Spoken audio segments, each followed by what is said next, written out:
Түз эфирде жаңылыктардын күндүзгү чыгарылышы. Студияда мен Талгат Токтомушев. Саламатсыздарбы.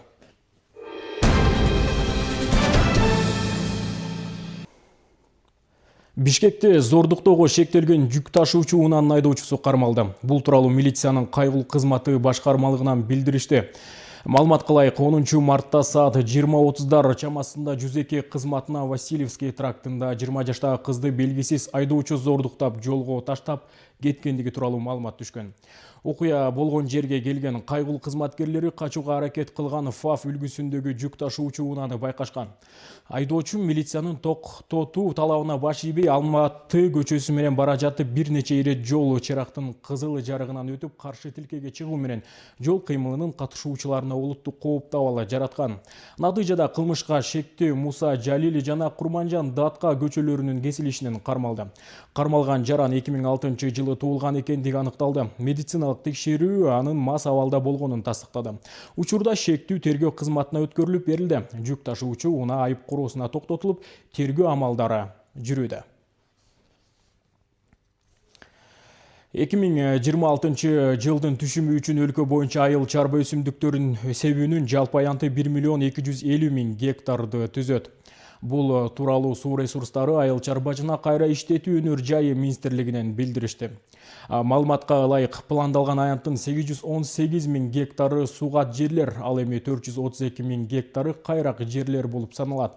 Учурда талаа иштери Ош, Жалал-Абад, Баткен жана Чүй облустарында жигердүү жүрүүдө. Ал эми Талас, Ысык көлү жана Нарын облустарында аба ырайына байланыштуу себүү иштери баштала элек деп айтылат билдирүүдө.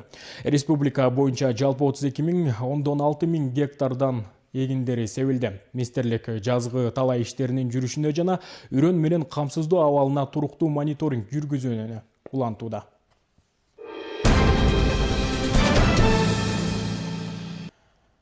Социалдык келишим долбоорунун алкагында 2024 жылдан бери балыкчы шаарында 193 үй-бүлөгө чакан ишкердикти баштоо үчүн каражаттар берилген. Алар негизинен соода сатык, мал багуу, үй шартында кичи тигүүчү жай ачуу жана башка ар кандай багыттардагы бизнестин түрлөрү менен иш алып барууда. Аз камсыз болгон үй-бүлөлөргө социалдык келишимдин негизинде көрсөтүлүп жаткан жардам президент Садыр Жапаровдун демилгеси менен республика боюнча 4 жылдан бери берилүүдө. Социалдык контракт алып, тигүүчүлүк менен алектенип, тиричилигин улантып жаткан Гүлгакы Дүйшеева Балыкчы шаарынын тургуну. Ал 2024 жылы мамлекеттен алган 100 000 сомуна 3 тиккен машина алып, азыр акырындап киришеге чыгып калды. Иштеп атабыз буюрса. Эми мал жөлөкпүүгө караганда бул менен иштеп тапкан акчам жакшыраак жетет. Меники бир азыр эми кичине эмерээк болуп калбады. Заказ аз болуп, кышкы сезонго карата 15-20 000 табам буюрса. 5 баланын энеси Гүлгакы базардан ижарага орундук алып, буйртмага түшкөн терезе пардолорду тигет. Ал жөлөк пулду балдарына мамлекеттен 6200 сомдон алып келген. Азыр биз үчөөбүз иштейбиз. Жакта анан заказга жараша болот, эми элдердин эме талабына жараша берген заказдарын тигип беребиз. Азырынча эми ушу кичинекейрээк менен иштете турсак анан буюрса келечекте болуп калышы мүмкүн. Социалдык келишим долбоору 4 жылдан бери республиканын бардык аймактарына жайылтылып, өз жемишин берүүдө. Долбоордун алкагында буга чейин Балыкчы шаарынан жалпы 193 үй-бүлөгө чакан ишкерликти баштоо үчүн 100 000-150 000 сомдон берилип келген. 25 жылы 36 жаран алып, 150 000 сомдон алып, өздөрүнүн кичи бизнестерин азыркы күндө ишке ашырылып, биз тараптан мониторинг жүргүзүлүп, жакшы кирешелерге чыккан жарандар бар. 26 жылга 36 квота бөлүндү. Азыркы күндө 18 арыз түшүп, азыркы күндө финансылык сабаттуулукту окуган алдында турабыз. Кайтарымсыз көмөк алгандар тикмечилик, мал чарбачылыгы өңдүү, кичи ишкерликти баштап өнүктүрүүнүн үстүндө иш алып барышууда. Аз камсыз болгон үй-бүлөлөргө берилип жаткан социалдык контракт президент Садыр Жапаровдун демилгеси менен ишке ашууда. Жазгүл Сатаева, Сталбек Саманчиев, Ысык көл жаңылыктары, Балыкчы шаарынан. Жол кырсыктары бүгүнкү күндүн эң курч көйгөйлөрүнүн бири. Бир гана этиятсыздык, бир гана шашылыш чечим адам өмүрүнө коркунуч жаратышы мүмкүн. Мына ушул маселеге коомчулуктун көңүлүн буруу максатында Ысык Көл облусунда жол коопсуздугу, өмүр коопсуздугу аттуу форум уюштурулду. Форумга облус аймагындагы жана Каракол шаарындагы жетекчилер, укук коргоо кызматкерлери, мамлекеттик мекемелердин өкүлдөрү жана өспүрүмдөр катышты. Теманы Нуржан Дөөткулованын материалынан көрө аласыздар. Ысык Көл облустук ички иштер башкармалыгынын жол кыймылынын коопсуздугун камсыздоо бөлүмү тарабынан жол коопсуздугу, өмүр коопсуздугу аттуу форум өткөрүлдү. Иш-чарага облус аймагындагы жана Каракол шаарындагы мекеме ишканалардын жетекчилери, мамлекеттик кызматкерлер жана мектеп окуучулары катышты.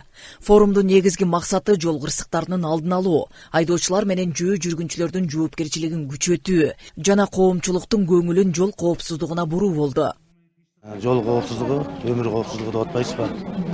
Ар бир адамга биз биринчи жол кырсыгы болуп бүткөндөн кийин кесепети менен алышпай, ошол жол кырсыгынын алдын алуу максаты болуп саналат да.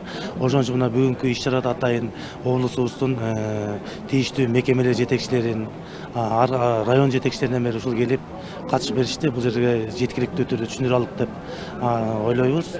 Ушундай иш-чаралар көп болуп турса, Кудай буйруса, оор кесепеттер менен, өтө оор кесепеттер менен коштолгон жол унагычтары жокко чыгаруунун үстүндө иш алып барабыз, жокко чыгат деген ойдобуз да.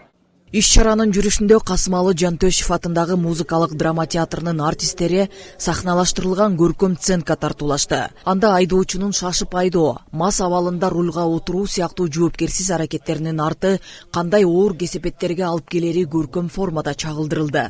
Таасирдүү коюлуш көрүүчүлөрдүн жан дүйнөсүнө жетип, ар бир адамды терең ойго салды.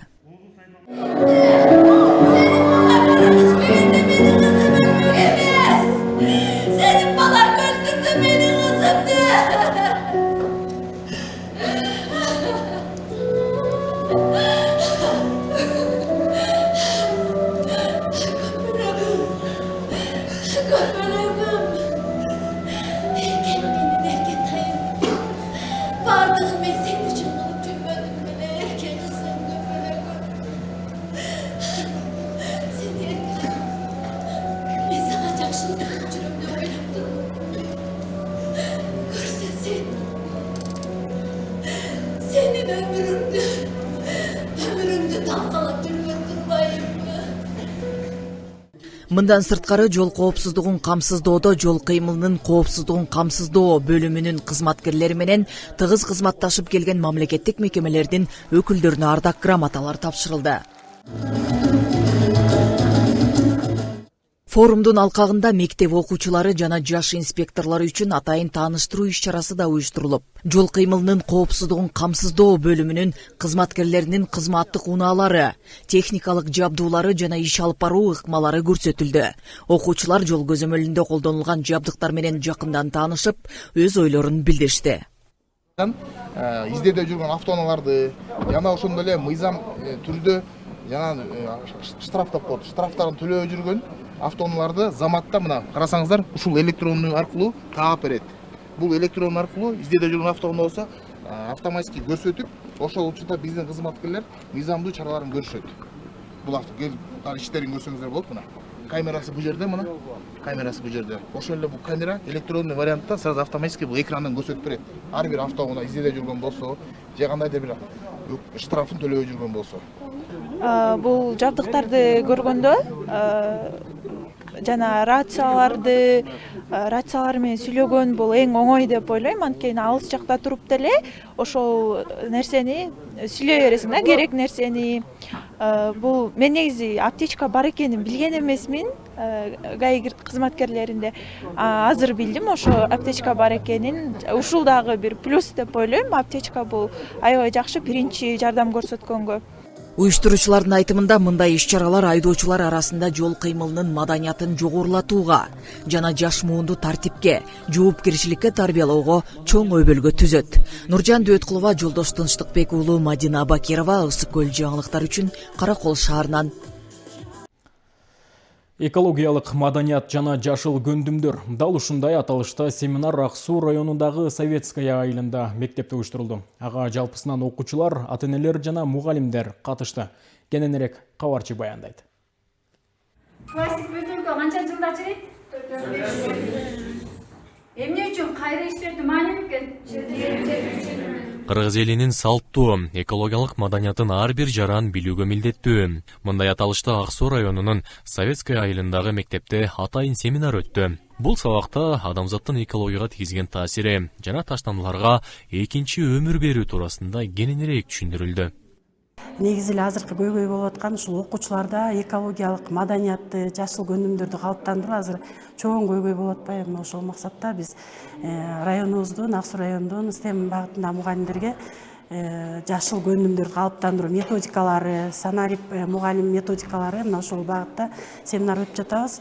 Негизи бүгүнкү семинарда мен ойлойм ушул окуучуларга да жакшы көндүмдөрдү калыптандыруу менен мугалимдерге дагы жакшы тажрыйба болот деп. Себеп дегенде биз ушул сабактарды интеграциялап, физика, химия, биология сабактарында жашыл көндүмдөрдү калыптандыруу, ошондой эле тарбиялык сааттарда класс жетекчилер байма-бай айтып келет. 2022 жылы ошол жаңы стандарттарда, ошо билим берүү стандартында жашыл көндүм түшүнүгү кирген. Ошол жашыл көндүмдөрдү буюрса биз ишке ашырып жатабыз учурда. Аталган семинарга жеке эле окуучулар эмес, ата-энелер жана коңшу айылдын Ак Суу районунан келген мугалимдер дагы катышты. Ар бир атуул, өзгөчө окуучулар ар бир тармакта өздөштүрө билүүсү абзел. А мындай семинарлардын уюштурулушу экологияга болгон мамилени жана аны таза сактоону үйрөткөн чоң кадамдар болуп саналат. Бул жерде экинчи таштандыга биз экинчи өмүр берип атабыз да. Азыр өзүңүздөр биздин эң эле негизги көйгөйүбүз ушул болуп атпайбы? Таштанды ар кайсы жерде көп болгондуктан биз ошо таштандыны кайра иштетип экинчи өмүр берүү деген максат менен окуучуларды дагы үйрөтүүгө, ата-энелерди баардыгын ушуга чакырып, ошол себептен болуп атат да биздин семинар ушуга байланыштуу.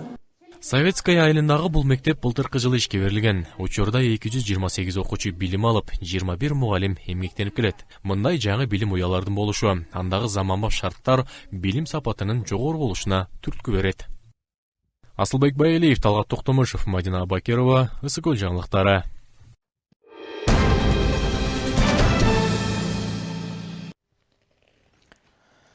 Сиздер жаңылыктардын күндүзгү чыгарылышына назар салдыңыздар. Кечки эфирден амандашканча.